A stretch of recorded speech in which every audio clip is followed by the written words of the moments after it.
Alhamdulillah wassalatu wassalamu ala rasulillah Muhammad ibn Abdullah wa ala alihi wa sahbihi wa man walahu wa ba'd. Waislamu, baada ya kumshukuru Allah tabaraka wa taala kwa mara ya pili, naihusia nafsi yangu pamoja na kukuhusieni ndugu zangu katika imani juu ya suala zima la kumcha Allah tabaraka wa taala. Katika hutuba ya kwanza tumeeleza namna gani mwanadamu atapata faida kupitia ule uchamungu na namna gani mwanadamu anatakiwa awe mchamungu, na tukaeleza hadithi ya Mtume Muhammad sallallahu alaihi wasallama inayomfundisha mtu namna gani awe katika maisha yake. Ndugu zangu katika imani, tukirudi kuitazama hutuba yetu ya pili, hii ni mwendelezo wa hutuba ya kwanza, hutuba ambayo inatuelezea kuwa muumini anatakiwa awe na sifa ya kutoa manufaa. Lakini mtu asije akafahamu ya kuwa yeye akitoa manufaa basi ndio anatoa manufaa tu, yeye hana cha kupata. Hapana, yoyote yule ambaye atatoa manufaa katika zile sampuli tatu tulizozitaja hapo nyuma, basi yeye mwenyewe anapewa manufaa na Allah tabaraka wa taala. Yaani Mwenyezi Mungu hawezi kukuacha bure. Inna Allaha la yudhi'u ajra al-muhsinin, Mungu hawapotezi malipo ya wale wenye kufanya majambo yaliyokuwa mazuri. Ukifanya jambo lililokuwa zuri, basi Allah tabaraka wa taala hukulipa badala ya lile zuri ulilofanya, tena hukulipa zaidi kwa mujibu wa ile nia uliyokuwa nayo, ikhlasu uliyokuwa nayo. Sasa ametueleza Ibn Hibban rahmatullahi taala alayhi katika ile sahihi yake hadithi ya Abu Hurairah radhiyallahu anhu, anatueleza namna gani mtu atapata manufaa na yeye baada ya kuyatoa manufaa. Anasema Mtume Muhammad sallallahu alayhi wasallam, man satara akhahu musliman satarahu Allahu fi dunya wal akhirah, wa man farraja an muslimin kurbatan farraja Allahu anhu kurbatan min kurabi yawm al-qiyamah. Wallahu fi auni al-abdi ma kana al-abdu fi auni akhihi. Yoyote yule atakaye msitiri Muislamu mwenzake. Tunaposema kumstiri, ifahamike ya kuwa sitira inakuja baada ya kuwa mtu tayari ameikosa. Ni maana wewe sasa ndio unakwenda kuleta ile sitira iliyokosekana. Kuleta sitira sehemu iliyokuwa haipo ni utoaji wa manufaa, kwa sababu hakuna mtu ambaye anaridhika kuwa amefedheheka, anaridhika kuwa yupo dhalili. Hapana. Sasa udhalili unapokuwa unakwenda kusitiri, bi maana anaitoa ile sitra, ni mtoaji wa manufaa kwa yule aliyekosa. Man satara akhahu muslima, yoyote yule ambaye atakayemsitiri ndugu yake Muislamu, faida anayopata ni nini? Satarahu Allahu fi dunya wal akhirah. Kumbe na Allah naye atamsitiri mtu huyo katika maisha ya dunia na akhira. Wa man farraja an muslimin qurbatan min qurabi dunya, na yeyote yule ambaye ataleta kutenzua, ataleta wepesi, ataleta ile sehemu ya manufaa kwa muumini katika maisha haya ya dunia, farraja Allahu anhu kurbatan min kurabi yawm al-qiyamah. Allah tabaraka wa taala na yeye atakwenda kumkenzulia yale matatizo ya siku ya kiyama. Siku ya kiyama ina matatizo.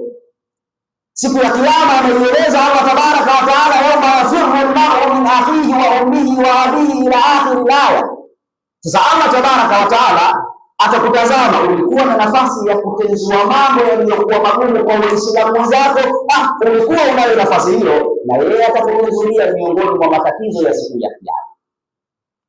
Hakuishia hapo. Mtume Muhammad sallallahu alayhi wasallam atueleza katika hadithi hii kwa yule atakayetoa manufaa na Allah anampa manufaa, asema wallahu fi auni al-abdi ma kana al-abdu fi auni akhihi. Na Allah tabaraka wa taala yupo wazi, yupo sawa, ni mwepesi katika kumsaidia mja muda wa kuwa yule mja tayari na wepesi wa kumsaidia Muislamu mwenzake.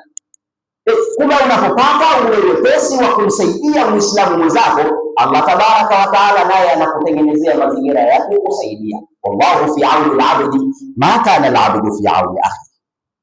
Tumalizie hutuba yetu ya pili hii kwa maneno ya Mtume Muhammad sallallahu alayhi wasallam, maneno ambayo anatutaka sisi Waislamu, anatutaka sisi waumini tuwe kitu kimoja, tuwe ni watu wa kunufaishana, kuoneana huruma, kufaziana upole, kupendana. Mtume anasema mathalul mu'minina fi tawaddihim wa tarahumihim wa ta'atufihim mathalul jasad idha ishtaka minhu 'udhun tadaa lahu sa'irul jasad bis-sahri wal humma. Mfano wa waumini fi tawaddihim, katika kupendana kwao, wa tarahumihim, na kuoneana huruma, wa ta'atufihim, na kufaziana upole, mathalul jasad, waumini wanatakiwa wawe ni mfano wa mwili mmoja.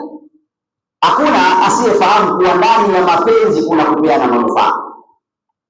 Yaani kwa hivi wanapopendana watu wawili, basi itapofikia hatua mmoja atampa manufaa mwenzake kwa yale mapenzi, na itafikia hatua ya mwingine atampa manufaa mwenzake baadaye kwa yale mapenzi. Wanaopendana huwa wana kawaida ya kusaidiana, yaani huyu akikwama huyu atamsaidia mpenzi wake, na huyu hapa atafikia hatua ya kuja kumsaidia mpenzi wake baadaye. Ndio watu wanaopendana hao. Kwa ndani ya kupendana kuna kupeana manufaa. Mathalul mu'minina fi tawaddihi wa tarahumihim, na kuoneana huruma. Maana sasa hivi utamuonea huruma unayempenda, na baadaye yule anayekupenda atakuonea wewe huruma. Kuoneana huruma katika changamoto mbalimbali ni hali ya kupeana manufaa. Wa ta'atufihim, na kufanziana upole. Wanapofanziana upole watu wawili wanapeana manufaa, ni maana sasa utamfanzia upole wewe, na baadaye utahitajika kufanzia upole wewe kutokana na magumu na mazingira ya kimaisha. Sasa mfano wa waumini katika hali hii wanatakiwa wawe ni mfano wa jasad alwahid, kiwiliwili kimoja, kiwiliwili kimoja. Idha shtaka minhu udhun, mkono huu, kiungo hiki kinaposhtakia maumivu, ni maana mkono unauma, akili zako haziwezi zikawa zinapata raha, akili zenyewe zitakuwa zina focus pale panapouma. Mwili mzima utapata homa kwa sababu eti kidole tu kimevimba hiki, kidole kina maumivu, kidole kimefanya hivi, mwili mzima utapata homa kwa ajili ya kidole tu. Sasa waumini namna wanavyotakiwa kuwa, anapopata tabu muumini mwenzao wapate tabu watu wote, waumini wote wapate shida kwa tabu ya muumini mmoja. Lakini anapopata furaha muumini mmoja, yafikia hatua waumini wote nao wawe wana furaha kwa furaha ya muumini yule. Ukiona muumini mwenzako anafurahi, wewe umechukia. Muumini mwenzako anapata tabu, wewe unafurahi, wewe sio muumini. Kwa sababu ile nafasi ya kutoa manufaa kwa furaha ya muumini mwenzako na maumivu ya muumini mwenzako haipo, wewe hauwezi kuwa ni katika wale ambao Allah tabaraka wa taala anawahesabu kuwa ni waumini waliokamilika. Alhasil, tutoke na anwani yetu ambayo inasema al-mu'minu manfaa, na atujalie Allah tabaraka wa taala sisi kuwa ni miongoni mwa hao waumini wenye kuleta manufaa. Inna Allaha wa malaikatahu yusalluna ala an-nabiy wa alladhina amanu sallu alayhi wa sallimu taslima. اللهم صل على محمد وعلى ال محمد كما صليت على ابراهيم وعلى ال ابراهيم، وبارك على محمد وعلى ال محمد كما باركت على ابراهيم وعلى ال ابراهيم في العالمين انك حميد مجيد. وارض عن الخلفاء الراشدين خصوصا منهم ابي بكر الصديق وعمر بن الخطاب وعثمان بن عفان وعلي بن ابي طالب. اللهم اغفر للمؤمنين والمؤمنات والمسلمين والمسلمات الأحياء منهم والأموات إنك سميع قريب.